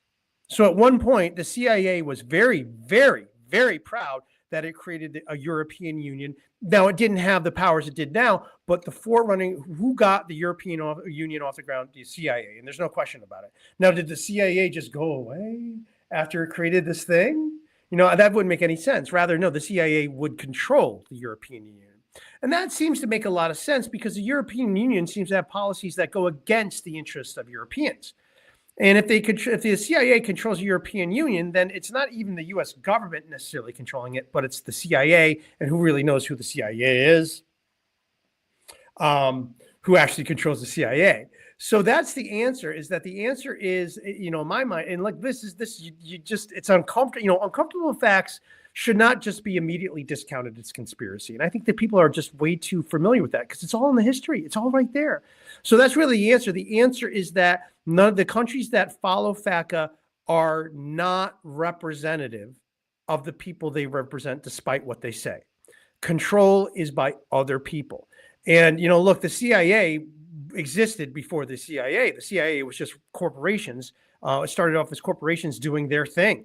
So when you're thinking of the CIA, just think of it as corporate interests, business interests, banking interests. That's really what it is. So you could see why a big, massive corporation would want information on everybody.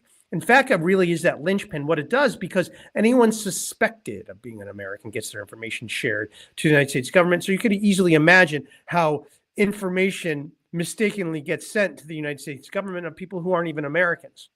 Helpful information, right? Helpful information about the enemies of America, the enemies of Americans' government, and we see what happens to them. So that's what I have to. So that's what I would say. That's the answer. Is that none of these countries, just like ours, the United States of America, is not a representative country. They rule over us. So we know that. I mean, we know that. We know this country does not represent our interests any which way. And I'll just point to the tax code as evidence. Like no one knows how to vote for that. And no one, in fact, has ever voted for that because no one's ever understood what they read. If you don't understand what you read, it's not valid. So anyway, with that, so that's really the answer why is because there is no actual representation of the people. And I don't think in many countries, if any, that's really the answer. The people aren't represented. The countries rule over people regardless of what they call their tyranny. And they could call it democracy. They could call it a constitutional republic. But we know. And again, it's in the room. We know no one in the world would ever vote for their own destruction. And that is what the U.S. tax code is. That is what the FBAR is. No one would ever vote for their own destruction. And no representative that is actually representing their people would vote to destroy them. But that's exactly what we have because the governments of the United States and of the world are not controlled by any of their people, but rather a select group. Right. Yeah. It's a series. Yeah. It's a conspiracy. If it's only true, otherwise common out. And there you go. Right. It's only when it becomes a conspiracy only when it's true. Right. Yeah.